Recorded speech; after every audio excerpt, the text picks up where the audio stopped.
How would you describe the first day so far? Amazing. Empowering.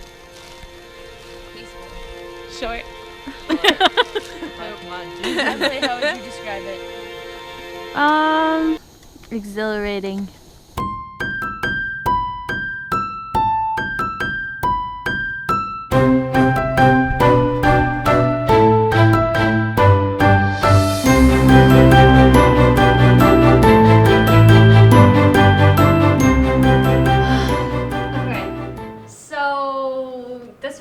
Towards the end of the first month, the mountaineering month, and we were trying to get up to the glaciers, and that can be pretty hard because when you go higher and higher in altitude up the mountain, the weather gets really bad. The wind's bad, the rain turns to snow, so you could get hypothermic. There's just a lot of chances that you have to take, and the decisions you make you have to really think about in order to get up to the snow camp. So it was our day to climb up there, and the couple days before it had been raining, so we weren't really doing much. And on days when the weather was really bad and we couldn't travel, it was called a hunker day. And you stayed in your tent for the entire day, basically. So you kind of had to entertain yourself. I'm feeling pretty good. So we had like 3 days of that, and we were kind of all a little tired, like hadn't moved in a couple days, and climbing up to snow camp, that meant that your pack was heavier because you had the mountaineering gear, which was like ropes, about 7 to 8 pounds.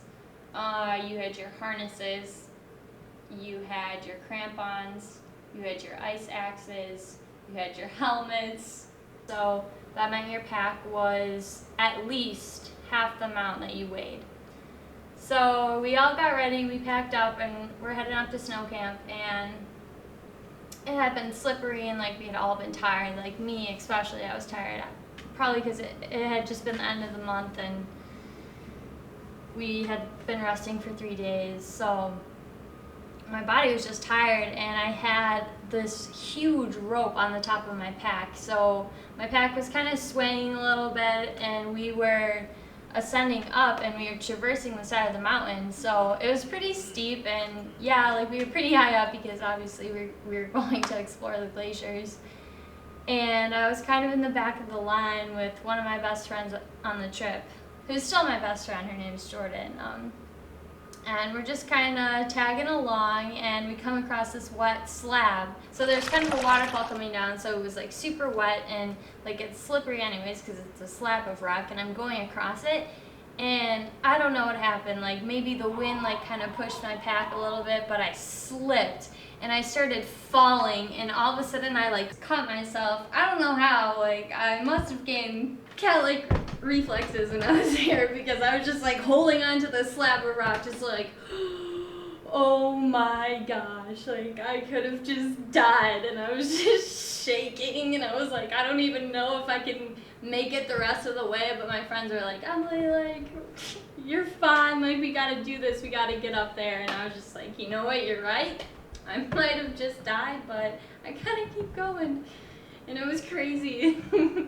But I don't know, it was kind of cool. I have a cool story now, even though I sort of risked my life, but it was crazy, and it made me realize how in just one moment, like your life can just change, and you just gotta be aware about stuff. And I don't know, but it was really rewarding when I finally reached snow camp, because it was absolutely beautiful just being on the top and seeing Patagonia just spread out there, and the clouds and the snow and the glaciers. It was amazing.